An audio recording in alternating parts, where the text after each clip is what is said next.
توانائی دیتی ہے, پورا مضمون باندھا ہے. اعلیٰ حضرت کہتے ہیں بیروپیہ تھا, مداری, روپ بدل بدل کے دکھایا کرتا تھا, بادشاہوں سے انعام لیتا تھا. ایک دن اورنگزیب عالمگیر کے پاس آ گیا, کہنے لگا میں روپ بدلوں گا, اگر آپ پہچان نہ سکے تو میں انعام لوں گا. آپ نے فرمایا میں کوئی ایسے ویسا بادشاہ نہیں, کہا مجھے دھوکہ دینا مشکل ہے. کہا نہیں, میں روپ بدلوں گا. حضرت اورنگزیب عالمگیر بڑے نیک بادشاہ گزرے, بڑے پرہیزگار. وہ بیروپیہ کہنے لگا میں روپ بدلوں گا, آپ نہیں پہچان سکیں گے. فرمایا چل جتنا تیرے اندر زور ہے لگا لے. حضرت نے اعلان کیا کہ میں نے فوجی بھرتی کر دے, 2 ماہ کے بعد ٹیسٹ ہوگا. وہ 2 مہینے دوڑتا رہا, رنگ روپ بناتا رہا, آیا ٹیسٹ دینے, 2-3 سپاہیوں کا امتحان لیا. اس کی باری آئی تو 10 روپے دیے, کہنے لگے تیرے آنے جانے کا کرایہ میں نے تجھے پہچان لیا ہے. کچھ دنوں کے بعد جانے لگے سفر پر, تو بھکاری آ گئے خیرات مانگنے. اس نے بھی سارے منہ پر سیاہی مال لی, کپڑے پھاڑ لیے, سر کے بال مڈا لیے, پگے تک کٹا لی, پدرنگ ہو کے آیا. کاسا آگے کیا تو حضرت نے 10 روپے ڈالے, کہنے لگے تیرے آنے جانے کا کرایہ میں نے پہچان لیا ہے. کچھ دن گزرے تو ٹیچر کی ضرورت تھی. اس نے منہ سے بڑی کر لی, داڑھی نکلی لگا لی, سر پہ جنا کیپ پہن لی, ایک شیروانی لے لی اور ہاتھ میں چھڑی پکڑ کے آیا. کہنے لگا میں استاد ہوں, 2-4 بندوں کا امتحان لیا, اس کی باری آئی تو 5 روپے دیے, 10 روپے دیے, کا تیرا کرایہ میں نے پہچان لیا. 2 سال گزر گئے. وہ جب بھی آتا حضرت پہچان لیتے.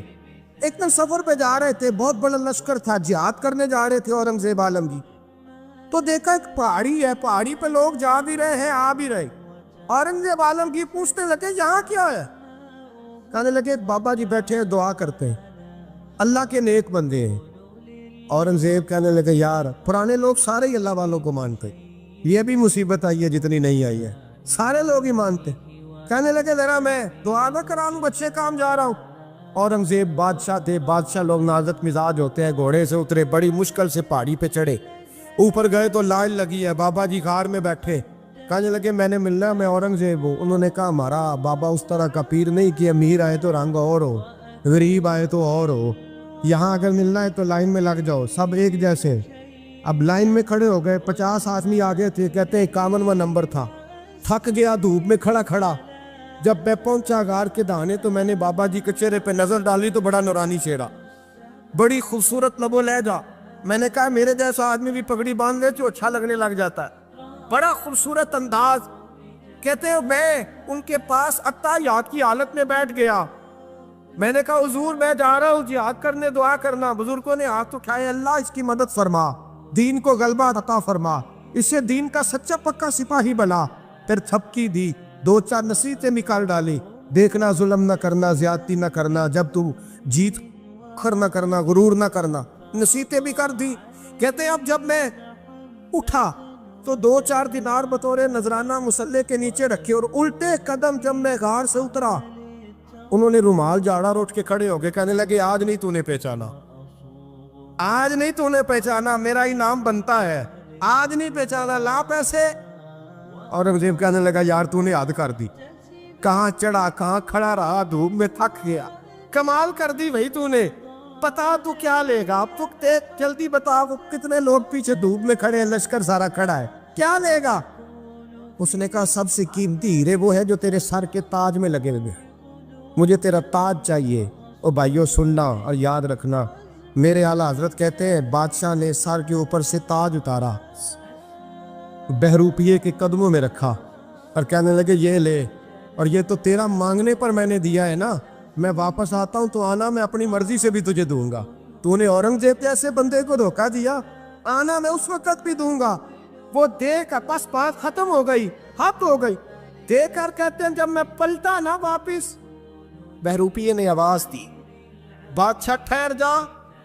تو میں نے پلٹ کے دیکھا تو کہنے لگے یہ اپنا تاج لے جا, اٹھا اور لے جا. میں نے کہا 2 سال بیت گئے تجھے محنت کرتے, آج قابو آیا تو لے جاؤ. کہنے لگا لے جا, مسئلہ سمجھ میں آ گیا. میں نے کہا مجھے بھی تو سمجھانا. کہتے ہیں وہ پھوٹ پھوٹ کے رویا, اس کی آنکھیں برس پڑی, سیلاب کی طرح آنسو بہہ نکلے, تڑپا.